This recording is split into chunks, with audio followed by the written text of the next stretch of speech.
Hi guys. आज हम लोग बात करते हैं इंडियन कंट्रैक्ट एक्ट के सेक्शन 26, 27 एंड 28 के बारे में। क्या क्या प्रोविज़न किए गए हैं सेक्शन 26, 27, 28 में और क्या कुछ उसके एक्सेप्शन हैं। तो आइए समझा जाए इंडियन कंट्रैक्ट एक्ट का सेक्शन 26, 27 और 28। 26, 27 और 28 समझने से पहले हम लोग एक बात समझ लेते हैं वर्ड एग्रीमेंट को, जो परिभाषित किया गया है section 2G of the Indian contract act. तो आइए देखते हैं कि 2G Indian contract act word agreement के बारे में क्या कहता है। An agreement not enforceable by law it's said to be void, यानी कि ऐसा कोई एग्रीमेंट जो बाय लॉ इन्फोर्सिबल नहीं है, बाय लॉ प्रवर्तित नहीं है, वैसे करार को शून्य करार कहते हैं। There are following agreements which is declared as void by Indian contract act, यानी कि ऐसे कुछ इंस्टेंसेस हैं, ऐसे कुछ सेक्शंस हैं जिसके तहत जो है इंडियन कंट्रैक्ट एक्ट में वॉइड एग्रीमेंट बताया गया है। तो पहला है सेक्शन 23 एंड 24। सेक्शन 23 और 24 बात करता है agreements by which the consideration और ऑब्जेक्ट इज अनलॉफुल, यानी कि ऐसे संविदा के लिए यदि कोई प्रतिफल या उसका ऑब्जेक्ट उद्देश्य विधि विरुद्ध रहता है, अनलॉफुल रहता है, तब उस दशा में वह एग्रीमेंट वॉइड होता है according to section 23 and 24। Agreements by which the consideration or object is unlawful. Object या consideration यदि unlawful रहता है, विधि विरुद्ध रहता है, तब जो है वह 23 और 24 के तहत void होता है, शून्य होता है। अगला सेक्शन है सेक्शन 25, जो बात करता है एग्रीमेंट विदाउट कंसिडरेशन, यानी कि यह वैसे एग्रीमेंट को शून्य घोषित करता है, शून्य बताता है, जिसमें कंसिडरेशन नहीं होता है। यानी कि यदि किसी एग्रीमेंट को कॉन्ट्रैक्ट में परिवर्तित होना है, बदलना है, तो जरूरी होता है कि कोई कंसिडरेशन हो, कोई प्रतिफल दिया गया हो। तो सेक्शन 25 सीधा कहता है an agreement without consideration is void. Section 26 बात करता है agreement in restraint of marriage, यानी कि विवाह के अवरोधक करार। Agreement in restraint of marriage, विवाह के अवरोधक करार सेक्शन 26 के तहत वॉइड घोषित किए गए हैं, शून्य घोषित किए गए हैं। सेक्शन 27 बात करता है agreement in restraint of trade, यानी कि व्यापार अवरोधक करार। ट्रेड से संबंधित कोई रिस्ट्रेन लगाया जा रहा है, व्यापार से संबंधित कोई अवरोध लगाया जा रहा है, तो वह सेक्शन 27 के तहत वॉइड होता है। एंड सेक्शन 28 बात करता है agreement in restrain of legal processing, यानी कि विधिक कार्यवाहियों में यदि कोई अवरोध पैदा कर रहा है किसी एग्रीमेंट के माध्यम से, तो वह सेक्शन 28 के तहत वॉइड होता है, 28 के तहत शून्य होता है। Section 28 agreement in restraint of legal processing, विधिक कार्यवाहियों में बाधा उत्पन्न करने वाले करार शून्य होते हैं धारा 28 के तहत। सेक्शन 29 बात करता है agreement which are uncertain and ambiguous, यानी कि जो अनिश्चित हैं या फिर ऐसे हैं जो क्लियर ही नहीं है, अनएम्बिगुअस टाइप के हैं, तो वह सेक्शन 29 के तहत शून्य होते हैं।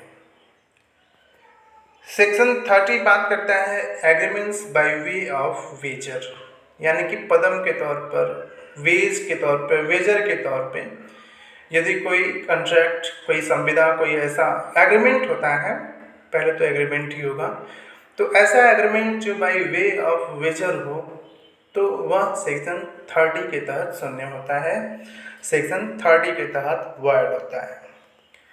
अब सेक्शन 56 बात करता है agreement to do impossible act, यानी कि ऐसा कोई एग्रीमेंट किया जा रहा है, ऐसे कार्य को करने के लिए किया जा रहा है जो खुद में असंभव है। तो असंभव कार्य को करने का करार भी शून्य होता है इंडियन कॉन्ट्रैक्ट एक्ट के सेक्शन 56 के तहत, 56 के तहत। अब हम लोग देखते हैं section 26 of the Indian contract act. तो सेक्शन 26 बात करता है agreement in restrain of marriage, यानी कि ऐसा कोई करार जो किसी विवाह में बाधा उत्पन्न करे, मैरिज में रिस्ट्रेन पैदा करे, तो वह वॉइड होता है, वह शून्य होता है। Every agreement in restrain of marriage of any person is void other than minor, यानी कि ऐसा कोई भी एग्रीमेंट किया जा रहा है जो विवाह अवरोधक है तो वह शून्य होगा। अपवाद है कि ऐसा रिस्ट्रेन माइनर के मैरिज को रोकने के लिए किया जा सकता है, यानी कि किसी अवयस्क का विवाह अवरोधित हो रहा है, उसके लिए कोई बाधा उत्पन्न कैसे, अवयस्क के विवाह को रोकने के लिए कोई एग्रीमेंट किया जा रहा है तब वह शून्य नहीं होगा। लेकिन ऐसा विवाह जिसमें वयस्क हैं, उनके विवाह के अवरोध के लिए कोई करार किया जा रहा है, कोई एग्रीमेंट किया जा रहा है, तो वह according to section 26 of the Indian contract act void होंगे, शून्य होंगे और ऐसे करार को प्रवर्तित नहीं कराया जा सकता है। Every agreement in restraint of the marriage of any person other than a minor is void, यानी कि एक्सेप्शन केवल एक है, वह माइनर है, यानी कि माइनर के विवाह को रोकने के लिए कोई एग्रीमेंट किया जा सकता है, लेकिन यदि ऐसा एग्रीमेंट किसी मेजर या वयस्क आदमी के विवाह को अवरोध पैदा करने के लिए एग्रीमेंट हुआ है तब वह एग्रीमेंट शून्य होगा। Every agreement in restraint of the marriage of any person other than a minor is void, यानी कि एक्सेप्शन में अदर देन अ माइनर रखा गया। The restrain may be general और पार्शियल, और ऐसा रिस्ट्रेन सामान्य तौर पे हो सकता है, भागिक तौर पर भी हो सकता है, जनरल भी हो सकता है, पार्शियल भी हो सकता है। अपाची may be restrained from marrying at all or from marrying for a fixed period or from marrying a particular person or a particular class of person or to marry outside the group of families. In all such cases the agreement is void, यानी कि कोई भी ऐसा agreement हो रहा है जिसमें कि कोई फिक्स पीरियड फिक्स किया जा रहा है या फिर किसी पर्टिकुलर व्यक्ति से विवाह करने का एग्रीमेंट हो रहा है या फिर किसी क्लास ऑफ पर्सन से विवाह करने के लिए बात हो रही है या फिर ऐसा करार हो रहा है कि वह आउटसाइड जाके विवाह नहीं करेगी, इन सारी चीज़ों में जो है, सारे सिचुएशन में ऐसा एग्रीमेंट वॉइड होगा और इसका प्रवर्तन किसी भी हालत में नहीं कराया जा सकता है। तो वॉइड एग्रीमेंट का मतलब ही होता है कि an agreement which is not enforceable by law, यानी कि विधि की नज़र में उसकी कोई कीमत ही नहीं होती है, उसका प्रवर्तन नहीं कराया जा सकता है। तो ये सारे रिस्ट्रेन जो हैं वो वॉइड एग्रीमेंट की कैटेगरी में आते हैं। इसके बाद हम लोग केस लॉ के माध्यम से समझते हैं सेक्शन 26 को, agreement in restraint of marriage को। लॉ वर्सेस पियर्स का केस है। In this case if the agreement is not in the form of promise to marry a particular lady, but it establishes that the promiser will not marry any other lady than the promisee, then the agreement is void. इस case में क्या हुआ था कि उस विशेष महिला का नाम तो नहीं एग्रीमेंट में लिखा गया था, लेकिन यह था कि वह उस महिला के सिवाय किसी अन्य महिला से विवाह नहीं करेगा, तो यह उसके विवाह में रिस्ट्रेन पैदा कर रहा है। इसलिए ऐसे एग्रीमेंट को लॉ वर्सेस पियर्स के केस में शून्य घोषित किया गया। यदि ऐसा कोई एग्रीमेंट हो रहा है कि जिसमें यह लिखा है कि वह इस महिला के अलावा किसी अन्य महिला से विवाह नहीं करेगा, तब ऐसा एग्रीमेंट वॉइड एग्रीमेंट होगा, शून्य होगा, क्योंकि यह जो है विवाह के अवरोधक करारों की श्रेणी में आता है। अब हम लोग सेक्शन 27 देखते हैं। सेक्शन 27 बात करता है agreement in restrain of trade is void, यानी कि यदि कोई ऐसा करार है जो ट्रेड के रिस्ट्रेन में किया गया है, जो व्यापार के अवरोध में किया गया है, तब ऐसा करार सेक्शन 27 के तहत वॉइड होगा। Every agreement by which anyone is restrained from exercise a lawful profession, trade or business of any kind is that extent void, यानी कि किसी भी लॉफुल प्रोफेशन पे, किसी ट्रेड पर, किसी बिजनेस पर किसी भी तरीके का रिस्ट्रेंट लगाया जा रहा है, तो जिस हद तक वह रिस्ट्रेंट, जिस हद तक वह अवरोध लगाया गया है, उस दशा तक, उस लेवल तक, उस स्तर तक वह शून्य होगा। ये सेक्शन 27 कहता है। एक्सेप्शन है सेक्शन 27 का, यानी कि व्यापार अवरोधक करार का। तो आइए एक्सेप्शन समझ लेते हैं। Saving of agreement not to carry on business of which goodwill is sold, यानी कि उसकी जो गुडविल है वह बेच दी गई है। तो one who sells the goodwill of a business may agree with the buyer to refrain from carrying on a similar business which specified local limits so long as the buyer or any person deriving title to the goodwill from him carries on a like business therein, provided that such limits appear to be, quote, reasonable regards being had to the nature of the business। यानी कि exception व्यापार अवरोधक करार में केवल एक है, वह यह है कि यदि किसी व्यापार के गुडविल को बेच दिया गया है, तब ऐसा अवरोध लगाया जा सकता है कि वह एक निश्चित समय सीमा तक उस गुडविल से संबंधित कोई व्यापार नहीं करेगा। लेकिन कंडीशन है कि कोर्ट को, माननीय न्यायालय को वैसा अवरोध, वैसा रिस्ट्रिक्शन रीजनेबल लगना चाहिए, वह उचित होना चाहिए। उचित नहीं है तो उसे भी वॉइड डिक्लेयर किया जा सकता है। यदि उचित है गुडविल के माध्यम में, तब वह हो सकता है कि उसको इन्फोर्सेबल कराया जाए। अब हम लोग देखते हैं सेक्शन 28। सेक्शन 28 बात करता है agreement in restraint of legal processing is void, यानी कि लीगल प्रोसेसिंग की रिस्ट्रेंट में ऐसा कोई एग्रीमेंट हो रहा है, तब वह वॉइड होगा, शून्य होगा। तो every agreement is void by which any party thereto is restricted absolutely from enforcing his right, यानी कि इनको रिस्ट्रिक्ट किया गया है एब्सोल्युटली, पूरी तरीके से, कि वह अपने राइट्स को इन्फोर्स करा सके।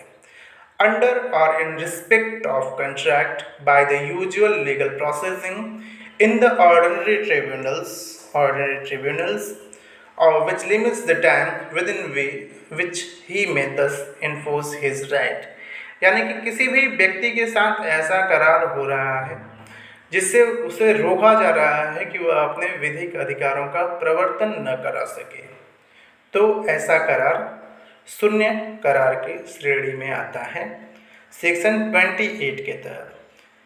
बाय विच, दूसरा है by which extinguishes the rights of any party thereto or discharges any party thereto from any liability under or in respect of any contract on the expiry of a specified period so as to restrict any party from enforcing his right is void to that extent, यानी कि किसी भी party के द्वारा जो extinguish कर रहा है rights of any party thereto or discharges any party thereto from any liability, यानी कि कोई भी ऐसा उत्तरदायित्व है, उनकी लिएबिलिटी है जिसको हटाने या बढ़ाने की बात चल रही है, और वह ऐसा है कि उसके विधिक अधिकारों को, उसके प्रवर्तन को रोक रहा है, तो वह उस हद तक, उस एक्सटेंट तक वायड होता है। इसमें एक्सेप्शन है लीगल प्रोसेसिंग के रिस्ट्रेन में। पहला एक्सेप्शन है जो बात करता है saving of contract to refer to the arbitration dispute that में अराइज। आर्बिट्रेशन डिस्प्यूट एक्सेप्शन में होता है, यानी कि मध्यस्थम कार्यवाही के द्वारा उसको निपटाया जा सकता है। आर्बिट्रेशन डिस्प्यूट याद रखना है कि ये जो है एक एक्सेप्शन क्रिएट करता है। आर्बिट्रेशन डिस्प्यूट यानी कि दो पक्षकारों के मध्य ऐसा एग्रीमेंट हो सकता है कि वह, यदि भविष्य में कोई विवाद उनके मध्य उत्पन्न होता है तो उसे कोर्ट में न ले जाके, उसे न्यायालय में न ले जा करके, मध्यस्थम के मध्य ले जाके, उनके सामने ले जाके, आर्बिट्रेटर के सामने ले जाके उसका हल, उसका सॉल्यूशन निकलवा सकते हैं। This section shall not render illegal a contract by which two or more persons agree that any dispute which may arise between them in respect of any subject or clause of such subject shall be referred to the arbitration। तो arbitration को दिए जाने के कारण जो है किसी भी ऐसे एग्रीमेंट को वॉइड नहीं ठहराया जा सकता है। Recoverable in respect of the dispute so refer, यानी कि दो पक्षकारों के मध्य ऐसा करार हो सकता है कि वह अपने बीच में जो उत्पन्न हो रहे हैं विवाद, उनका निपटारा न्यायालय में न कराकर आर्बिट्रेशन के माध्यम से, मध्यस्थम के माध्यम से करा सकते हैं। ऐसा करार शून्य नहीं होगा, यह एक्सेप्शन के कैटेगरी में आता है। दूसरा एक्सेप्शन है जो बात करता है saving of contract to refer questions that have already arisen, यानी कि ऐसा कोई कॉन्ट्रैक्ट, ऐसा कोई क्वेश्चन जो ऑलरेडी उत्पन्न हो चुका है। Nor shall this section render illegal any contract in writing by which two or more person agree to refer to arbitration any question between them which has been already arisen or affect any provision of any law in force for that period or that time being as to references to the arbitration। तो ऐसा कोई question जिसका, जो पहले से ही व्युत्पन्न हो चुका है, आर्बिट्रेशन के माध्यम से यदि उसका भी निपटारा हो रहा है, तो यह विधिक प्रावधानों के खिलाफ एग्रीमेंट नहीं माना जाएगा, विधिक कार्यवाहियों में अवरोध उत्पन्न करने वाला करार नहीं माना जाएगा और उसे प्रवर्तित कराया जा सकता है। तीसरा है this section shall not render illegal contract in writing by which any bank or bank financial institution established a term in a guarantee or any agreement making a provision for guarantee for extinguishment of the rights or discharge of any party thereto from any liability under and respect of such guarantee or agreement on the expiry of a specified period which is not less than 1 year from the date of occurring or non-occurring of a specified event for extinguishment or discharge of such party from the said liability। तो तीसरे exception में bank और financial institution, bank, any bank और financial institution ऐसा कोई stipulate कर रहे हैं, ऐसा कोई टर्म बना रहे हैं, तो उसके लिए भी जो है यह नहीं कहा जाएगा कि यह विधिक कार्यवाहियों के अवरोध में कोई करार किया गया है, तो उन्हें भी जो है प्रवर्तित कराया जा सकता है। तो ये हम लोगों ने आज पढ़ा सेक्शन 26, 27 और 28, जो बात करता है ऐसे एग्रीमेंट के बारे में जो या तो विवाह के अवरोध में किए गए हैं, या फिर ट्रेड से संबंधित है, या फिर विधिक कार्यवाहियों में अवरोध उत्पन्न करते हैं, तो उसे इनके द्वारा शून्य घोषित किया गया है, वॉइड डिक्लेयर किया गया है। तो बहुत बहुत दोस्तों आप सबको धन्यवाद।